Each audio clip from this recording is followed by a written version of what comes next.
Hello Year 11, welcome back. I hope you all had a good Christmas holiday, but here we are back again doing remote learning from home, carrying on with our English language paper 2 work today. So today it's going to be me giving you a lesson, and on Thursday and Friday Mrs. Hex will be uploading lessons for you. So today on Tuesday the 5th of January we are focusing on pushing to grade 8 to 9. Okay, we've done those skills based lessons before where we've looked at how to begin writing an answer independently following the SQII structure, how to write a really basic answer, and then how to bring it up a notch.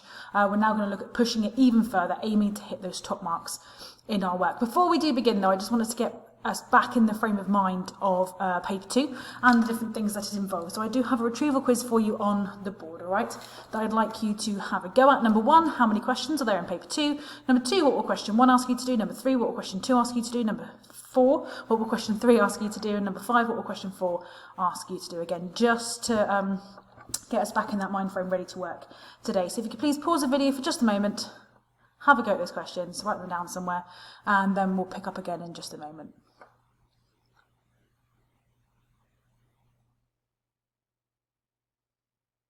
Okay, hopefully by now you've managed to have a go at all of those questions. You've pressed play again and we'll quickly go through some answers. Okay, so number 1 there, how many questions are there in paper 2? There are of course 5 questions. We know this. There are 2 sections, section A and section B. You get questions 1 to 4 in section A, which is what you've been focusing on with me. And then you get the 1 question in section B, which is question 5, which is your writing question that you've been working on with Mrs. Hext. Question 2, what will question 1 ask you to do? It'll ask you to identify the true or false statement. Okay, you're showing your ability to comprehend the text and understand what's going on.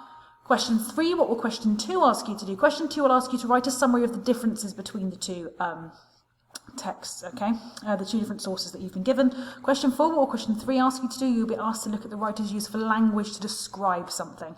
And then question 5, what will question 4 ask you to do? It'll ask you to compare the different ways in which the writers show their attitudes or convey their views, attitudes, perspectives of the events that they are describing. Obviously, it is of course important to remember that the 2 sources, although they come from different time periods, usually focus on a similar event. So obviously, as an example, when we look back at the when we looked at the Aberfan extract, you obviously have the natural disaster of Aberfan, but it was compared to the earthquakes in the other extracts. So there are always similarities between the 2 to a sense, and obviously that is there to aid you in your writing. It's those sorts of things to look out for. So, moving on then for today. Today's aims, we're going to look at how we can push our answers further to reach the top marks, okay? Oh, there's my mouse. And we're going to aim to focus on this question, okay? I choose this question because the language question is actually across both papers. There's a language question in both papers. So I do find it a handy one for us to focus on. And I wanted to use one of the same questions that we have looked at before, just because I know that you're aware of the sources, because you would have read them before the Christmas holidays. We're going to go back and look at the school's sources briefly, primarily source A, the one that talks about Sister Brendan. Again, I know you would have read this before the holidays, hence my choice in using it now. So paper 2, question 3. You now need to refer only to source A from lines 11 to 27. Key information there, source A only, and we're looking at lines 11 to 27. Ideally, when we first read through the text, we would have made notes next to each paragraph anyway, but this is explicitly telling us where to look, okay? You need to make sure that any quotations you draw are from that section. And the question there, how does the writer use language to describe Sister Brendan? Keywords there, how does the writer use language to describe Sister Brendan? All right, just key to remember that 12-mark questions, we're looking to aim to spend about 12 minutes on the question. So what I've done here is I have pulled out that section of the source onto the PowerPoint slide just to make it a bit easier. I have pulled out lines 11 to 27. Okay, so what we would be doing here is, if we were in the exams, we would read through it, and in line with the question, which is looking at how language is used to describe Sister Brendan, we would be looking through this section literally for any descriptions of Sister Brendan, anything at all, in any way that she is described. And I will come out of this briefly just so I can highlight as we go through. Okay, I'll read through the section, then I'll go through and highlight any bits which are going to prove useful to us in answering this question. Good afternoon to you, Mr. Finn, said Sister Brendan enthusiastically. I got your letter. We are all ready and waiting and raring to go. She was a slight, thin-cheeked woman with tiny, dark, darting eyes and a sharp little beak of a nose. Sister Brendan looked like a small, hungry blackbird out for the early worm. Good afternoon, sister, I replied, shaking a small, cold hand. And did you have a pleasant journey, Mr. Finn, she asked, her little black, glittering eyes looking up into mine. Yes, indeed, sister, a very pleasant journey. The head teacher took me on a tour of the school, fluttering along the corridors, pointing and chattering and chuckling away as we went from room to room. Children's paintings and poems, pictures, posters and book jackets covered every available space. Shelves held attractive books, tables were covered in shells, models, photographs and little artefacts. Each child we passed said hello brightly, and in all the classrooms little busybodies were reading, writing, discussing, solving problems and working at the computers. It's a hive of activity, I remarked. Does that make me the queen bee? Asked Sister Brendan, with a mischievous glint in her shining eyes.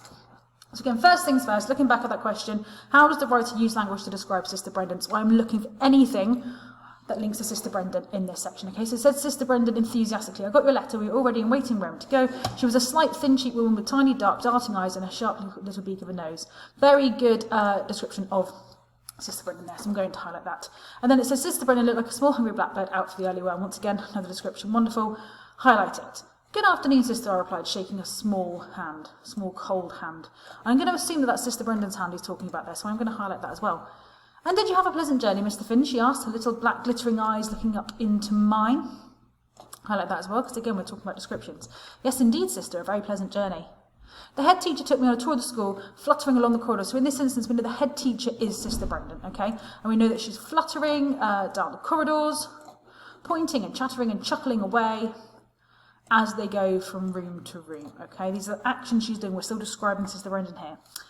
Children's paintings and poems, posters, pictures and book jackets covered every available space. Shelves held attractive books, tables were covered in shells, models, photographs and little artefacts. Each child we passed said hello brightly, and in all the classrooms little busybodies were reading, writing, discussing, solving problems and working at the computers. Really good descriptions going on there, but nothing to do with Sister Brendan. So I'm going to leave the rest of that section blank. All right, I'm not going to highlight anything there because we're talking about the children, yes, we're talking about the scenery, yes, but we're not talking about Sister Brendan. Remember the focus of the question, okay? And then it comes down to this next bit. It's a hive of activity. I will come back to find the word hive of interest in a moment. But it's this next quotation here. Does that make me the queen bee? Asks Sister Brendan. I'm going to highlight queen bee, okay, because that's a metaphor being used there to describe, or Sister Brendan's using to describe herself. And it obviously links to the fact that he's described it as a hive of activity. Well, it's not a hive, it's not a beehive, it's a metaphor, all right? But we can make inferences about the scenery and what's going on in the school based on that description. So does that make me the queen bee? Asked Sister Brendan with a mischievous glint in her shining eyes. I'm going to highlight that as well, because once again, we are still describing Sister Brendan.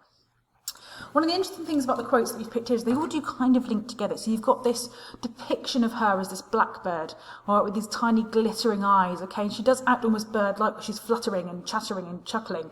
All right, coming down to this idea that she's a queen bee as well. Okay, so we've got a lot of animal imagery going on to describe this woman. Moving on to the next slide then.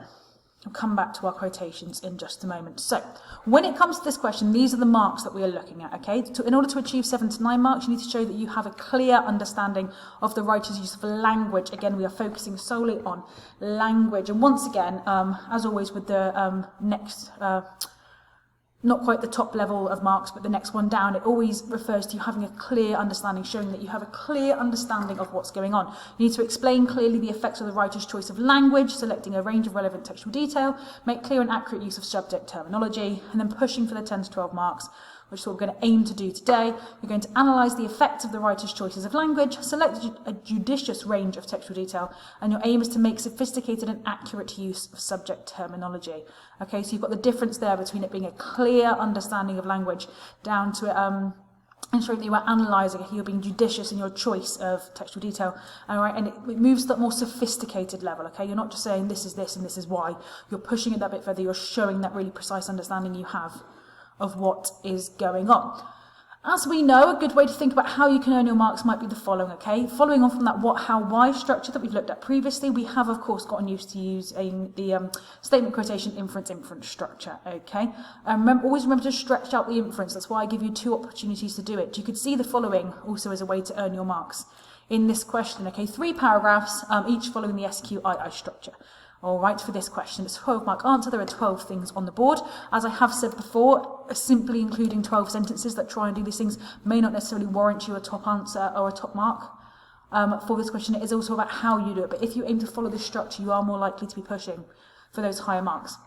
And also remember, your statement and quotation do not necessarily need to be in separate sentences, so long as you include them both, okay? You don't just want to say, oh, Sister Brendan is described as a blackbird.